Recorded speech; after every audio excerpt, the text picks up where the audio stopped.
जय हिंद एवरीवन, कैसे आप सभी लोग। तो दिल्ली पुलिस कांस्टेबल के लिए इतने ज़्यादा आजकल वीडियो सर्कुलेट हो रही है वैकेंसीज़ के रिगार्डिंग। तो मैंने एक डिटेल में वीडियो डाला हुआ है कि दिल्ली पुलिस कांस्टेबल की वैकेंसी कब आने वाली है और कितनी आने वाली, किस टाइम तक आ जाएगी। तो उसको मैंने बहुत डिटेल में आपको बता रखा है। उसमें लगभग चीज़ें ऑथेंटिक है, आप बिल्कुल, और वो जो मैंने बताया लगभग वैसा होने वाला है। क्योंकि हम लोग जो पिछले तीन भर्तियाँ देख रहे हैं तो वो प्रोसेस लगभग सिमिलर है, तो उससे आपको एक आइडिया मिल जाएगा। वीडियो आगे बढ़ने से पहले मैं आपको अपने बारे में थोड़ा बता देना चाहता हूँ। मैं दिल्ली पुलिस कांस्टेबल था 2020 की जो भर्ती थी उससे, फिर टर्मिनेट हुआ। हाई कोर्ट से केस जीते, सुप्रीम कोर्ट से केस जीते, बीच में सीआरपीएफ सब इंस्पेक्टर लगा। बाद में फिर सुप्रीम कोर्ट से केस जीतने के बाद बहुत सारे अलाउंस है, तो सीनियरिटी मिलने के बाद तो फिर रुख इधर ही वापस करना पड़ा। फिर वापस मैं भी ज्वाइन कर रहा हूँ। सो दोस्तों, आज की इस वीडियो जो स्पेसिफिक हम बनाना चाहता हूँ मैं, जिसमें हम बात करेंगे दिल्ली पुलिस कांस्टेबल का पूरा सिलेक्शन प्रोसेस के बारे में। क्या सिलेक्शन प्रोसेस होता है, एक सर्विसमैन का क्या सिलेक्शन प्रोसेस होता है, लड़कियों का क्या सिलेक्शन प्रोसेस होता है, और जो एग्ज़ाम होता है उसमें पैटर्न क्या होता है, उसके बारे में बात करेंगे। तो ये वीडियो पूरा अंत तक देखिएगा, आपको पूरा डिट्टो, आपको सारी चीज़ें आपको देखने को मिलेगी शुरू से लेके अंत तक। क्या क्या होता है दिल्ली पुलिस का सिलेक्शन प्रोसेस, क्या होता है एग्ज़ाम से लेके फिजिकल मेडिकल, सारी चीज़ें आपको देखने को इस वीडियो में आपको पता चल जाएगा। सो सबसे पहले हम बात करेंगे, आपका जो दिल्ली पुलिस कांस्टेबल एग्ज़ाम है वो एसएससी कंडक्ट कराती है। तो जो एसएससी को, जो दिल्ली पुलिस कांस्टेबल जो प्रीवियस ईयर पेपर जो होते हैं, जो रिक्रूटमेंट होने के बाद जो निकलते हैं, तो वो आप बहुत ज़्यादा अच्छे से उनको फॉलो कर सकते हो, आपकी तैयारी में काफ़ी ज़्यादा हेल्प करेंगे। सो इसकी जो वैकेंसी है लगभग 7,000 के प्लस ही आती है। 2020 वाली भर्ती में भी 5,000 प्लस वैकेंसी थी, इस बार 7,000 प्लस वैकेंसी है। तो लगभग 5 से 7,000 के बीच में वैकेंसी आती है, क्योंकि 3 साल में एक बार ये एग्ज़ाम कंडक्ट होता है।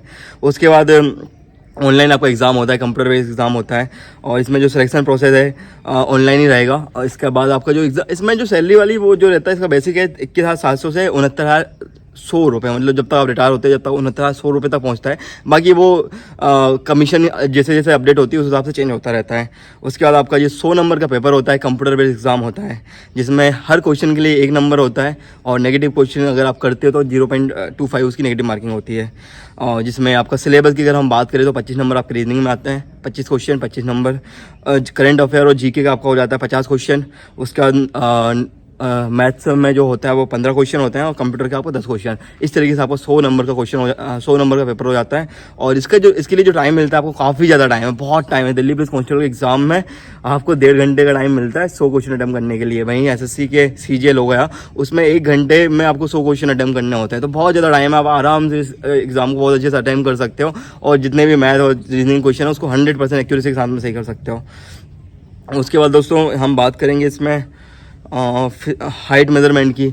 तो जो लड़कों की हाइट है 170 सेंटीमीटर होनी चाहिए, जनरल जो लड़के हैं उनकी। लेकिन कुछ इसमें 165 सेंटीमीटर हाइट होती है, जो गोरखास हो गए या जो हिली एरियाज हो गए, जिसमें कुमाऊँ हो गया, गोरखा हो गया, डोगरास हो गए, और मराठास हो गए, और अदर जो एसटी कैटेगरी के लोग हो गए, इनके लिए 165 सेंटीमीटर की हाइट होती है। और जो रीजन हो गया नॉर्थ ईस्ट रीजन, जैसे कि त्रिपुरा, मिजोरम, मेघालय, असम, हिमाचल प्रदेश, जम्मू कश्मीर, लेह लद्दाख, और एसटी कैंडिडेट के लिए, और जिनके तो इनके लिए हाइट जो होती है 165 सेंटीमीटर होती है। बाकी सबके लिए 170 सेंटीमीटर होती है लड़कों की। वहीं हम चेस्ट की बात करें तो 81 to 85 सेंटीमीटर आपका चेस्ट होना चाहिए, और इसमें 5 सेंटीमीटर आपका पंप होना चाहिए आप जब इसको फुलाओ। तो ये 4 सेंटीमीटर का एक्सपेंशन होना चाहिए इसमें, ठीक है। उसके वहीं हम बात करते हैं लड़कियों की फिजिकल क्राइटेरिया की, हाइट मेजरमेंट की लड़कियों के लिए। तो जो नॉर्मल लड़की के लिए जो होना चाहिए, जो मतलब जनरल, वो 157 सेंटीमीटर आपकी हाइट होनी चाहिए। वहीं हम बात करते हैं हिल एरिया की जो लड़कियां हैं उनके लिए 155 सेंटीमीटर, जिसमें आपका कुमाऊँ हो गया, गोरखा हो गया, डोगरास हो गया, मराठास हो गए, और जो सिक्किम, नागालैंड, अरुणाचल प्रदेश, मणिपुर और मिजोरम से जो बिलोंग करती है, मेघालय, असम, हिमाचल से बिलोंग करती है, और या एससी या एसटी कैंडिडेट जो होती हैं लड़कियों में। यहाँ पे देखिए एससी कैंडिडेट की लड़कियों के लिए हाइट में छूट है, लेकिन एससी कैंडिडेट के लड़कों के लिए हाइट में छूट नहीं है, वहाँ पे बस एसटी कैंडिडेट के लिए होती है।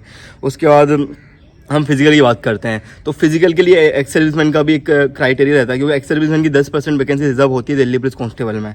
सो दोस्तों, जो आपका फिजिकल के लिए एक्स सर्विसमैन की अगर हम बात करें तो देखिए, जो अभी जो जनरल कैंडिडेट हैं, मतलब जो नॉर्मल जो जिनकी भर्तियाँ हैं, तो उनके लिए जो फिजिकल होने वाला है 6 मिनट में, लड़कों के लिए बात कर रहा हूँ मैं, 6 मिनट में 1600 मीटर आपको रनिंग करनी है, जो कि बहुत ज़्यादा टफ हो जाता है अगर आपकी प्रैक्टिस अच्छी नहीं है। तो इसमें मैक्सिमम लोग फिजिकल में आउट होते हैं। 100 क्या 50-50 का बेच बनता है, 10-12 लोग ही क्वालिफाई कर पाते हैं, 80-80 का बेच बनता है, 15-16 लोग क्वालिफाई कर पाते हैं। तो मैक्सिमम लोग जो आउट होते हैं वो फिजिकल में काफ़ी लोग आउट हो जाते हैं। उसके बाद हम बात करते हैं आपका जो लॉन्ग जंप है 14 फीट होना चाहिए, जो है ना। उसके बाद आपकी जो हाइट है, हाई जंप है वो 3 फीट 9 इंच के 3 फीट 9 इंच आपका इसमें एग्जैक्ट होता है। उसके बाद जो एक्स सर्विसमैन 30 से 40 की एज के बीच में है, ठीक है, तो उनके लिए जो फिजिकल का टाइम है वो 7 मिनट है। और जो हाइट लॉन्ग जंप है वो 13 फीट है, और जो हाई जंप है वो 3.6 इंच है, ठीक है। उसके बाद जो 40 साल से अबव एक्स सर्विसमैन हो गए उनके लिए है 8 मिनट में 1600 मीटर, 12 फीट आपका लॉन्ग जंप हो गया, और आपका हाई जंप होगा 3 फीट 3 इंच। तो हम वहीं बात कर लेते हैं, लड़कियों की बात करते हैं। तो लड़कियों के लिए जो फिजिकल क्राइटेरिया है वो आपको पता होना चाहिए। लड़कियों के लिए है 8 मिनट, जो जनरल लड़कियां जो फाइट करेंगी 8 मिनट आपका फिजिकल 1600 मीटर है। 1600 मीटर की रनिंग आपको भी क्वालिफाई करनी है 8 मिनट के अंदर। उसके बाद 10 फीट आपका लॉन्ग जंप है और 3 फीट आपका हाई जंप है। तो ये चीज़ आपको पता होना चाहिए एग्जाम देने से, अटेम्प्ट करने से पहले, क्योंकि फिजिकल एक बहुत इंपॉर्टेंट रोल है इसका। फिजिकल आप क्वालिफाई नहीं करोगे तो एग्जाम में आप बाहर हो जाते हो। सो ये आपका पता होना चाहिए इसके बारे में। सो दोस्तों ये आपका प्रोसेस होता है। इसके बाद आपका जैसे ही फिजिकल क्वालिफाई होता है उसके बाद मेडिकल होता है। मेडिकल दिल्ली पुलिस ही कंडक्ट कराता है और काफ़ी अच्छा आपका मेडिकल होता है। इस बार जो दिल्ली पुलिस का जो मेडिकल है वो सीआरपीएफ ने कंडक्ट कराया था। सीआरपीएफ बीएसएफ इन लोगों ने कंडक्ट कराया हुआ था, मेडिकल आप लोगों का लिया हुआ था। तो काफ़ी अच्छा मेडिकल होता है, काफ़ी लोग इस बार बाहर भी हुए मेडिकल में। सो मेडिकल आपका अच्छा होना चाहिए। आपको कोई बहुत क्रूशियल जो क्रॉनिक बीमारी है या डिसीज़ है वो आपको नहीं होनी चाहिए, जैसे कि आपका पाइल्स हो गया, या फिर आपका लंग्स में कोई प्रॉब्लम हो गई है, लीवर में कोई प्रॉब्लम हो गई है, फेफड़े ख़राब हो रखे हैं, या कुछ भी ऐसी क्रॉनिक डिसीज़ जो आपको कहीं ना कहीं दिक्कत देती है वो आपको नहीं होना चाहिए। उसके बाद आपका मेडिकल होने के बाद आपका मेरिट आएगा फाइनल मेरिट्स की कई बार हमारे टाइम पे पहले आ गई थी और अभी भी बाद में भी आ सकती है, पहले भी आ सकती है। तो वो डिपार्टमेंट के ऊपर डिपेंड करता है, वो मेडिकल के बाद में फाइनल लिस्ट निकालता है या पहले निकाल देता है। उसके बाद जैसे ही आपका फाइनल मेरिट लिस्ट आएगी फिर आपका डीबी होगा। तो डीबी में दिल्ली पुलिस कांस्टेबल के लिए ड्राइविंग लाइसेंस कंपलसरी है। अगर आप दिल्ली पुलिस कांस्टेबल की तैयारी कर रहे हो तो लड़कों के लिए ड्राइविंग लाइसेंस कंपलसरी, आप लाइसेंस बनवा के रखिए। अगर आपके पास लाइसेंस नहीं होगा कहीं ना कहीं आपको बहुत ज़्यादा दिक्कत हो जाएगी, आप डीबी में आउट हो जाओगे, ठीक है। उसके साथ ही आपको जो सेंट्रल गवर्नमेंट का सर्टिफिकेट रहेगा वो आपको लगना ही लगना है, तो आप वो सर्टिफिकेट बनवा के रखिए। अगर आप तैयारी कर रहे हो दिल्ली पुलिस कांस्टेबल की तो वो आपको सेंट्रल गवर्नमेंट का कास्ट सर्टिफिकेट होना चाहिए। और EWS का जो रहता है वो ईयरली वाला सर्टिफिकेट वो आपको बनवा के रखना है, ठीक है। ये सारी चीज़ आपको डॉक्यूमेंट सारे तैयार रखना है, क्योंकि डीबी में काफ़ी लोग आउट हो जाते हैं और डीबी में आउट होना सबसे ज़्यादा दर्दनाक होता है वो, क्योंकि सबसे ज़्यादा दुखदायक होता है वो डीबी में आउट होना। तो ये सारी चीज़ आपको पता होना चाहिए दोस्तों। और उसके बाद जैसे आपका डीबी होगा आपका अटेस्टेशन फॉर्म भराया जाएगा। जिसकी वजह से मैं टर्मिनेट हुआ था वो FIR वाला रीज़न था।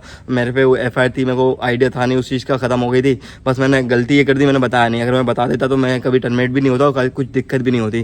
तो अगर किसी के ऊपर FIR या कुछ भी चालान है तो इन सब चीज़ से बच के रहें, क्योंकि आप जब तैयारी करते हो तो बहुत सारे ऐसे लोग जो जानबूझ के आपका नाम इन्वॉल्व कराने की कोशिश करते हैं। तो इन सारी चीज़ों से आप बच के भी रहें। तो ये आपका पूरा सिलेक्शन प्रोसेस हो गया। जैसे आपका अटेस्टेशन डीबी हो जाएगा उसके बाद आपकी ज्वाइनिंग हो जाएगी। ट्रेनिंग सेंटर आपका एक वजीराबाद है, एक द्वारका है और एक आपका झरोदा कला है। मैक्सिमम लोगों की ट्रेनिंग झरोदा कला में होती है, उसके बाद द्वारका में मैक्सिमम लोगों की ट्रेनिंग झरोदा कला में होती है, उसके बाद वजीराबाद देन द्वारका। सो ये ट्रेनिंग सेंटर है। सो दोस्तों ये आपका पूरा कंप्लीट सिलेक्शन प्रोसेस हो गया। तो और वीडियो खत्म करने से पहले मैं आपको बता देना चाहता हूँ, जो भी लड़का तैयारी कर रहा है दिल्ली पुलिस कांस्टेबल की, सो आप देखो यार, तैयारी कुछ लोग अलग अलग सोर्सेज से तैयारी करने वाले हैं, लेकिन मैं आपको एक बहुत अच्छा सोर्स बताना चाहता हूँ जिससे आपको काफ़ी ज़्यादा हेल्प होगी अपनी तैयारी को बूस्टअप करने में। सो ये हमारे लास्ट एग्जाम के मोहन सैनी सर हैं, जिन्होंने काफ़ी इनके यहाँ से इनकी अकेडमी से अभी तक 1500 प्लस कैंडिडेट ने सिलेक्शन लिया दिल्ली पुलिस कांस्टेबल में। इवन दो इनकी वाइफ भी दिल्ली पुलिस कांस्टेबल में काम करती हैं और इनका लास्ट एग्जाम एक यूट्यूब चैनल है, इन्होंने अपना एक बैच लॉन्च करा हुआ है, तो मैं उसके बारे में आपको बता देना चाहता हूँ। सो इनके बैच में आपको काफ़ी सारी चीज़ें ऐसी मिलेगी जो आपको काफ़ी हेल्पफुल रहने वाली है। सो आप इनका लास्ट एग्जाम पे जाके इनका बैच आप परचेज कर सकते हैं। मैंने डिटेल में चीज़ आप पोस्टर इसमें लगा दी, आप उसमें डिटेल देख सकते हैं सारी। सो वीडियो आपको अच्छा लगा हो तो वीडियो को लाइक करें, चैनल को सब्सक्राइब करें, वीडियो को शेयर करें। Thank you so much. जय हिंद, जय भारत।